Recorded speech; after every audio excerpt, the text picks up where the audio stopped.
Bonjour à tous, j'espère que vous allez bien. Dans cette vidéo, on va voir ensemble pourquoi et comment diversifier son patrimoine.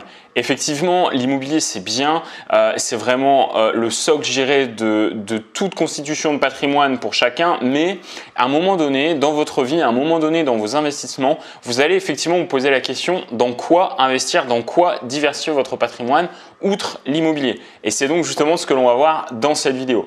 Alors pour ceux qui ne me connaissent pas encore, je m'appelle Florent Létat, je suis le fondateur de la première agence immobilière spécialisée pour les investisseurs immobiliers en France. On a effectivement un réseau de mandataires partout en France et donc on accompagne nos clients investisseurs dans l'immobilier. Aujourd'hui du coup, une vidéo un petit peu particulière donc sur effectivement la diversification de son patrimoine. Alors déjà, pourquoi diversifier son patrimoine?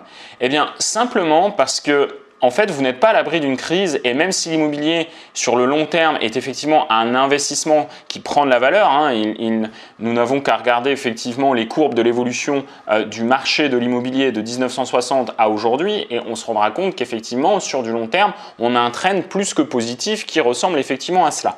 Par contre, sur du court terme, parfois effectivement, vous pouvez vous heurter à des baisses de prix, des baisses de valeur et à des moins-values.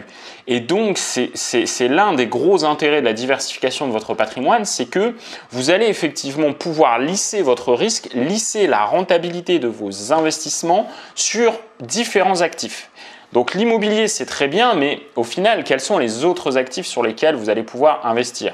Je pense notamment à la bourse, je pense notamment aux crypto-monnaies et je pense également à des actifs dont on parle beaucoup moins, ce que l'on appelle les placements alternatifs.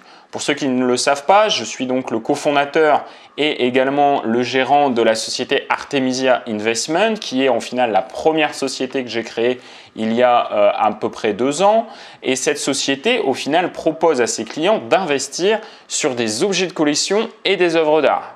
Par objet de collection, j'entends notamment les monnaies anciennes, j'entends les timbres rares, j'entends également les montres de collection, le vin. On peut également investir même sur des forêts, on peut investir sur toute une multitude de choses, toute une multitude d'investissements qui vont effectivement vous permettre de diversifier votre patrimoine. Pour vous donner des exemples concrets, sachez notamment que Warren Buffett a plus de 10% de ses actifs sur des timbres et des monnaies anciennes. La reine d'Angleterre, le prince de Monaco ont également des gros portefeuilles de timbres et de monnaies anciennes dans leur portefeuille d'investissement. Donc tout cela pour vous montrer l'importance de la diversification du patrimoine et surtout le fait que les meilleurs, les plus gros investisseurs, notamment Warren Buffett, effectivement, appliquent ce que je suis en train de vous dire, c'est-à-dire diversifier votre patrimoine. Car que votre investissement principal soit la bourse ou l'immobilier, derrière, ce sont des marchés, effectivement, comme tout marché qui oscille en fonction de l'offre de la demande, en fonction du risque et du coup qui vont faire des plus ou moins values sur du court terme et même sur du long terme. Donc l'intérêt ici, c'est, pour reprendre l'adage que vous connaissez tous, de ne pas mettre vos œufs dans le même panier. Donc du coup, une fois qu'on a compris ça, on peut effectivement se tourner vers d'autres actifs. Alors après, le bémol à cela, je vous conseille de n'investir que dans ce que vous connaissez ou dans ce que vous allez apprendre. Par exemple, aujourd'hui, moi, je n'investis pas en bourse. Je n'investis pas en bourse pas parce que je trouve que la bourse n'est pas un marché pertinent pour investir, au même titre que je n'investis pas dans les crypto-monnaies, mais je n'investis pas en bourse et dans les crypto-monnaies pour la bonne et simple raison, tout simplement que je ne connais pas ces marchés. Et donc, si vous voulez, demain, si je devais investir dans la bourse ou dans les crypto-monnaies, soit je me formerai. Le problème de se former, c'est que ça prend du temps.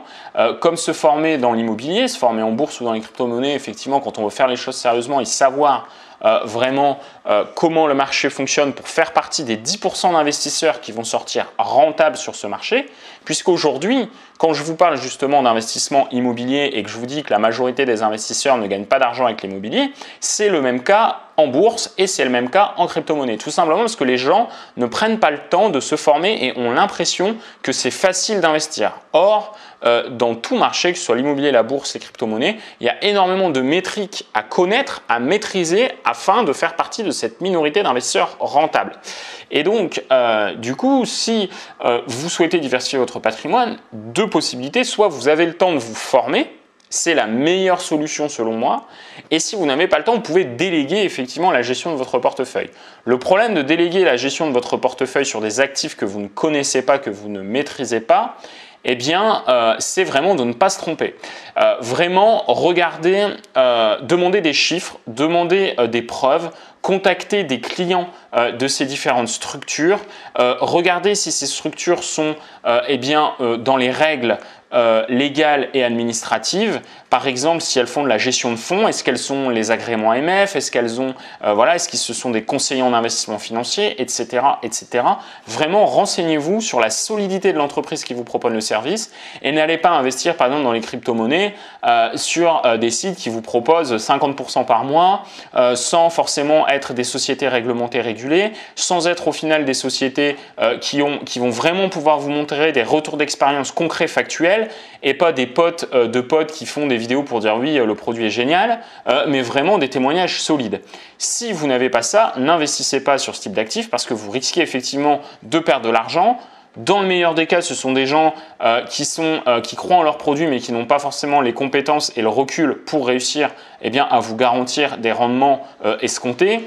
Et dans le pire des cas, ce ne sont ni plus ni moins que des escrocs. Et ça, vous en avez effectivement dans tous les domaines, dans l'immobilier, en bourse, dans les crypto-monnaies et dans tout type d'investissement. Donc vraiment, faites attention quand vous ne maîtrisez pas le marché à vraiment investir sur des sociétés solides, quitte à ce que ces sociétés prennent leur commission, mais au moins vous êtes sûr vraiment de dormir sur vos deux oreilles et de ne pas investir 1000, 5000, 10 000, 100 000 euros sur effectivement des sociétés qui sont un petit peu bancales et au final qui ne sont pas vraiment éprouvées dans leur milieu. Donc voilà un petit peu ce que je voulais voir avec vous aujourd'hui dans la diversification du patrimoine. Juste des petites anecdotes par exemple sur les timbres. Alors oui, les timbres rares, effectivement, ce sont des investissements auxquels on ne pense pas forcément. Et pourtant, sachez que le timbre le plus rare de France, le 1 franc vermillon, a pris 25% en 2 ans.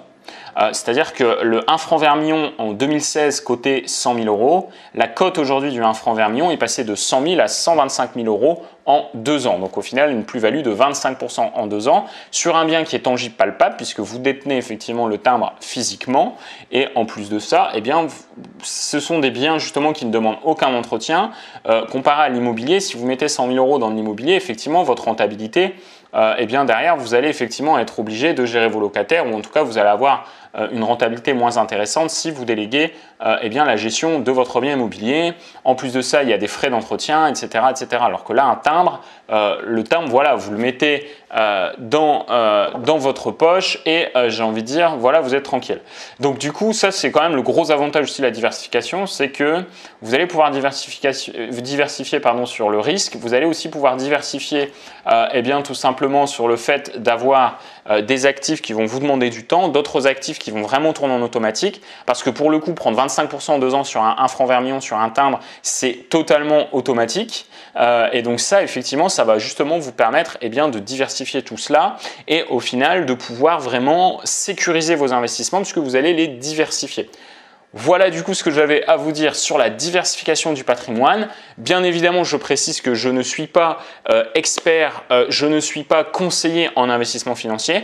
Les conseils que je vous donne aujourd'hui dans cette vidéo sont des retours d'expérience personnels et sont aussi des retours personnels en étant gérant d'une société de placement alternatif. Voilà, mais en aucun cas, je ne vous fais du conseil en investissement financier, je vous fais juste un retour d'expérience. Donc si cette vidéo vous a plu, si vous avez des questions justement, que ce soit sur les timbres, sur les monnaies, sur la diversification du patrimoine, sur comment je fais personnellement, etc., n'hésitez pas à me poser vos questions en dessous de cette vidéo, j'y répondrai avec grand plaisir. Et regardez également en dessous de cette vidéo, je vous ai concocté une conférence en ligne totalement gratuite où je vous explique comment j'ai réussi à faire ce que j'ai fait en 18 mois, c'est-à-dire acheter 8 appartements qui me permettent aujourd'hui de générer 2 000 euros de revenus par mois en moins de 18 mois, c'est juste en dessous de la vidéo. Donc je vous dis à très bientôt pour une prochaine vidéo.